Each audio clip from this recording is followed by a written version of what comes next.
Excellente question.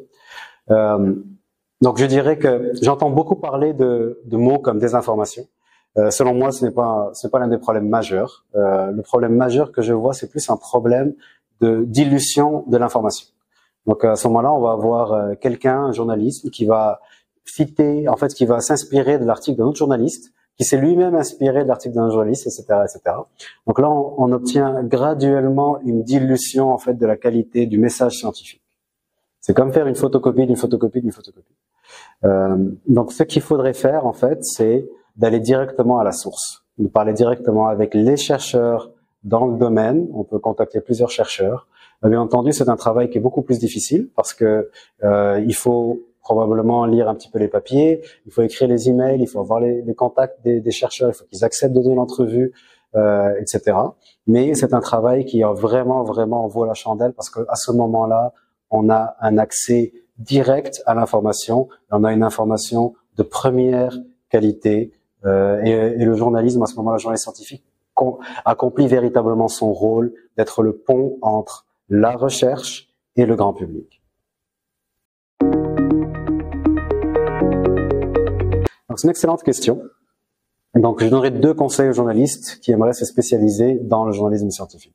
Le premier, c'est tout simplement d'aller faire un stage en laboratoire. C'est-à-dire de trouver un laboratoire qui travaille sur des choses qui vous intéressent et de passer un moment dans le laboratoire, voir comment la science se fait, voir comment les résultats scientifiques sont débattus, comment les papiers scientifiques sont écrits et comment ils sont publiés. Je pense que c'est quelque chose qui amènerait énormément de compréhension de tout le processus de recherche. Le deuxième conseil, c'est ne jamais demander qu'à un seul chercheur, de préférence. Vous pouvez toujours demander à 2-3 chercheurs si vous avez une question. Vous pouvez les contacter directement, leur envoyer un email et leur poser les questions de la façon la plus directe possible et tout simplement de compiler leurs réponses.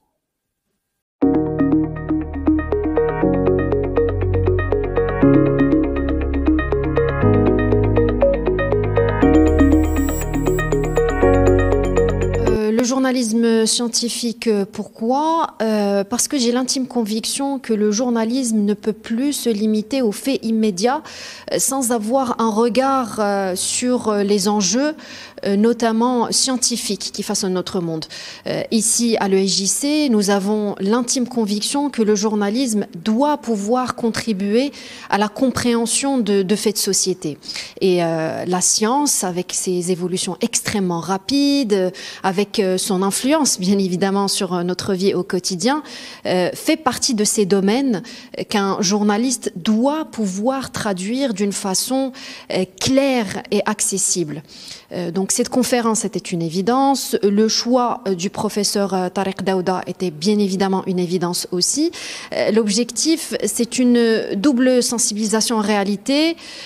Sensibiliser les étudiants à l'importance de ce type d'enjeu, bien évidemment, et les sensibiliser aussi à l'importance de la rigueur scientifique dans le traitement de l'information.